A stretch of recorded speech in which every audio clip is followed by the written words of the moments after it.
Wow, so my name is Leo. I'm from Asia, Taiwan. What's your name and where are you from? Lovely to meet you. I'm Isabella. I'm from Brazil. Wow, from Brazil. Can I help? Wow, you look so beautiful today. Thank So you. the idea of your outfit today, why do you dress like this? So I got these like tights and they have bows on them. And I have these earrings that are red and I wanted to kind of incorporate something that was like red into the outfit and would match the bows. Like I just wanted to put these two things together and then I got these pair of shoes that have bows on it. So I was kind of basing it around bows.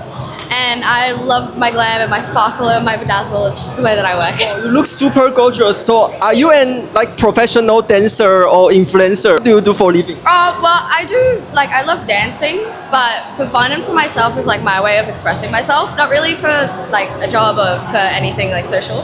But otherwise, I just do bottle service and I work in a nightclub. That's the only social media that I kind of do. I just kind of promote my club and that's kind of the jam for it, which comes sugar.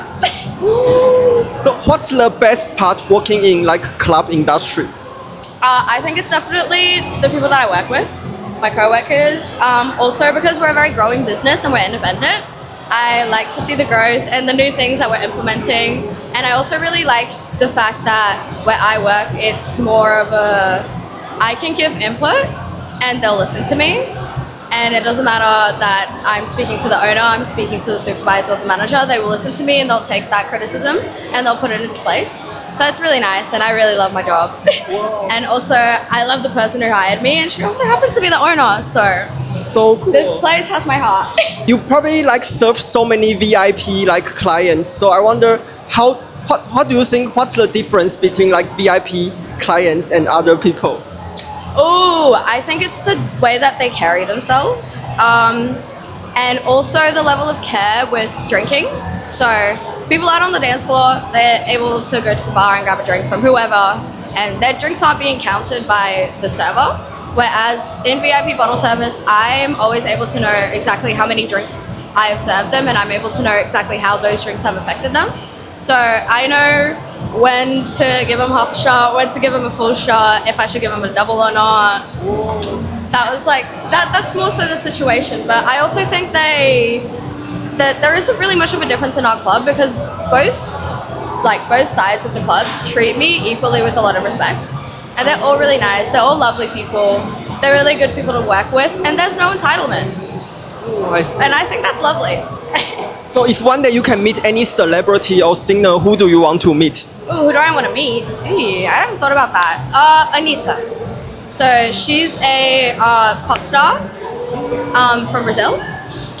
She does a lot of music and like obviously when I started listening to her, it was in Portuguese mainly, but she branches out in a lot of countries. She's done a lot of things in Spanish, she's done a lot of things in English, and I really like it because it mixes around the languages that I'm able to speak and understand. And I like it because it's like her music has a little bit of everything that I speak when I listen to it and it's nice. So as a Brazilian, how did you learn English? Because you speak like a native English speaker. Okay, so when I first got here for the first year of living in Australia, I did not speak any English. I solemnly spoke Portuguese because I didn't go to school for that first year.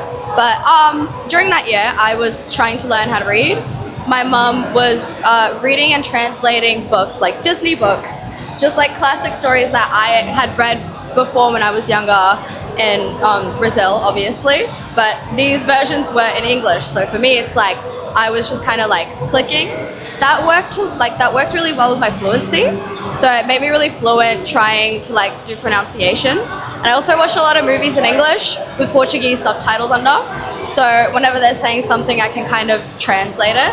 But I also really had to understand the fact that half the sentences in English are kind of more backwards and like twisted around when you translate it in Portuguese. So that was definitely a barrier I had to go through. So maybe any tips for people if they want to learn like different language? How do you like grow up in a bilingual environment? Like not confuse multi-language? This isn't going to be a fun tip, but when I started school, I was in a language class, obviously, like a language assistant, where I was solely focusing on only like learning the difference between like math in Portuguese to English, and learning the difference of just like learning the actual like English in general, like vocabulary, grammar, all of that. And I had a Portuguese girl that she took me under her wing, and she had been there for a few years. She had been there since she was like, I'm pretty sure she'd been since she was 3. So she had gotten really well with her English. So she kind of really helped me when I was in school. She translated a lot of things for me when kids were trying to talk to me and I couldn't really speak back to them. She would kind of be like my own personal like translator, which was really, really lovely, and she was one of my best friends. But honestly, if it wasn't for her, I think I would have a really, really big problem not being able to speak, like not with like learning my English, because it was so difficult for me to communicate with anyone in my class the one night that she wasn't there. So that's definitely the reason why I speak so well today. So do you think what are some great like difference between Australian culture and Brazilian culture? Oh, people are more connected and our food is better. In Australia or in Brazil. I think Australia lacks a lot of their history, whereas we're very, very in touch and embedded with our own. And I think it's really, really terrible. But also, I think because of that, it reflects a lot on their like community and their culture and the way that they like traditions and stuff here.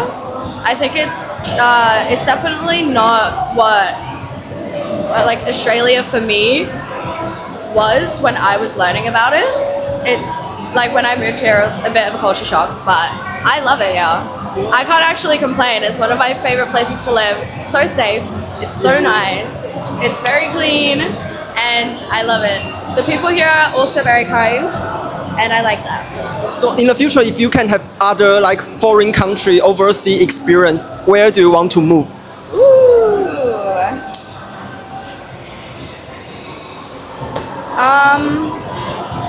I think I might want to go to Spain. Why do you want to move to Spain? I want to move to Spain because I cannot go to a country that does not have good ham.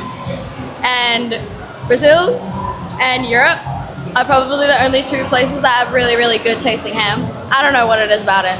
It's good. The fish is also nicer. Yes, very funny. So what's your future goal in 3 years? What do you want to achieve? If internet people, they can help you make your goals closer. Okay, so I'm a bit of a crafty girl, but I've always been very interested in science. So next year I'm going to go study biochemistry in university, and I've always planned to be a biochemical researcher. So in 5 years, I definitely want to start my own research or start working in a lab where I can work like collaborative with other scientists and research things, because I like finding things out for sure. And I also want to have a lot of my side hustles that I like, because I love to like sew and design. I also love to sculpt. I really, really like art. I definitely don't think art is the pathway that I'm going to take, but if it does happen to be that way, it's definitely going to be in like fashion sense. Whoa, yeah, you should be a model. You should be personal stylist. You definitely can. That's a good idea. I might take that one too. How can people support you on social media? What's your Instagram @ or TikTok? Oh, my Instagram ad? Yeah. Oh, okay. So _Isabella Brenner. Oh, actually, _Isabella.Brenner_. That's my Instagram. What's your favorite fashion brand? If one day you can collaborate with any brand. My favorite fashion brand?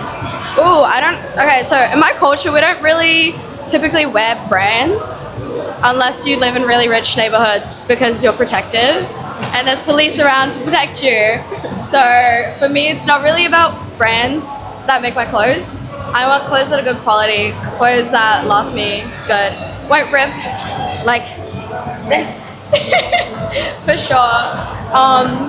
I don't think I would ever speak specifically on a brand, but maybe Juicy Couture. I like their clothes. They're comfy. Maybe any influencer or like YouTuber you want to meet? YouTuber.